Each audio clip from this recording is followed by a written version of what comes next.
I turned up today and I was like, oh, Ped, we're in essentially the same car. And I hadn't actually realised it's the same. So I'm currently running the new Mini Countryman JCW as a long-termer for Mini UK.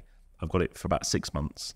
And I have to say, I'm loving it. It's a great car. I really enjoyed it at the launch that I went to, or the first press drives earlier this year. And then the guys at Mini said, look, would you like to live with one? Because it's that time you spend in a car, you just learn so much, right? Yep. All the little things. Things that might annoy you to start with actually don't annoy you after a while, and vice versa sometimes. Yeah, to one of the ones that I'd never spotted on the launch, but it's now really winding me up. So the seats are really cool, but the headrest tilts right in at the back of your head. Okay. Right? So when you're driving along, your head's constantly just touching the headrest. So you have to go, and it's not a movable one either, it's fixed. Okay. Yeah, and I never would have picked that up. Yeah. At the launch. Yeah. But anyway, so I'm in that, and you've rocked up in...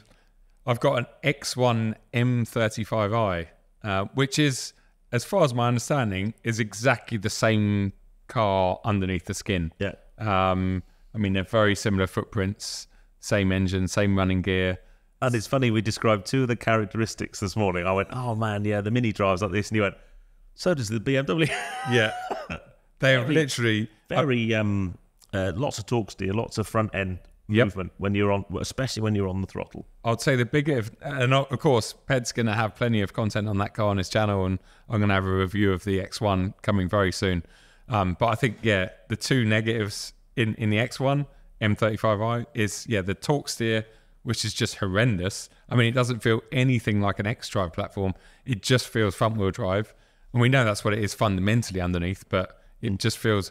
and the gearbox, which for me is the biggest disappointment, because the predecessor of that and the M135i that's just about to go out, outgoing M135i, had the Ison 8-speed gearbox in it, which I don't know, BMW Mini used the same thing, but it was okay, but it wasn't great. It wasn't as good as a ZF. So when I read that it had a 7-speed dual clutch, I was like, oh, yes.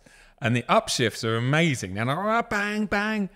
The downshifts are just like a bit like that Lotus. It's not got a Lotus Emira gearbox in it, is it? I don't know. Maybe it's got 2 clutches on the way up and none on the way down, because, it's not the best. It's not BMW's finest hour, that one. But I remember when we did a dual test years ago, and I had the M135i, in fact, the one that Pat and I were filming. Yeah. And you had the Clubman JCW, which you ended up buying one of. Yeah. But I remember that test very clearly, because they were very almost identical packages.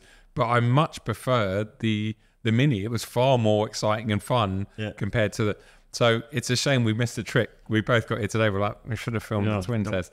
But the thing with the Mini being torque steery and front endy is, I said on I filmed some stuff on the way in today for my kind of, I think we've done a couple of 1,000 miles on it so far. That's fine, because that's like a Mini characteristic. And they say, I said that car drives like a Mini. Yep. It might be the same sort of size as an Audi SQ7. It's massive. And I only say that because I parked it. I went to a friend's house about a month ago, and I parked it next to his SQ7. Yeah. And he came out and went, is that a Mini? It's like the same size as my Audi. I went, it's a big car. But it does drive like a Mini. And that's because it's got a very kind of torque steery, kind of almost tram lines a little bit, bit like the GP3 did, but not quite as bad, because that car was horrendous. Yeah. But yeah, it's funny. But yeah, we should have done a back-to-back review. GP3, it's got to be one of the... that thing's just... Well, that's actually, there's a good example going back to the conversation we just had. Yeah. Bear in mind, I ordered one of those and nearly bought one. Thank God you did. And it was only the fact that I had a Clubman JCW long-termer for 3 months. Yep. I cancelled my GP3 and bought one because we fell in love with it so much. Yeah. And I purposely didn't have a GP3 press car for ages, because I was really worried I'd get one and think, oh, wow, I made the biggest mistake ever, cancelling my order. Yep. And then I got it, and it nearly killed me within the first half an hour. I just thought that it was such a disappointment. Yeah. Until I drove Imran's one.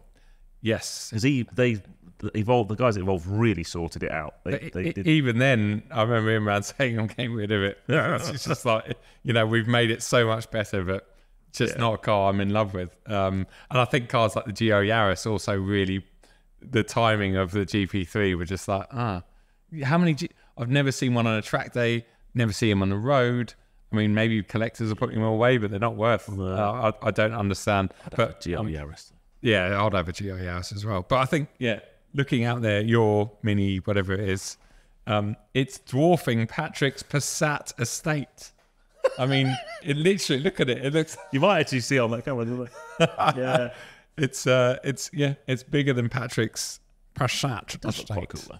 It does look very cool. Yeah. Well, no, not very cool. I'll take that back. Looks okay.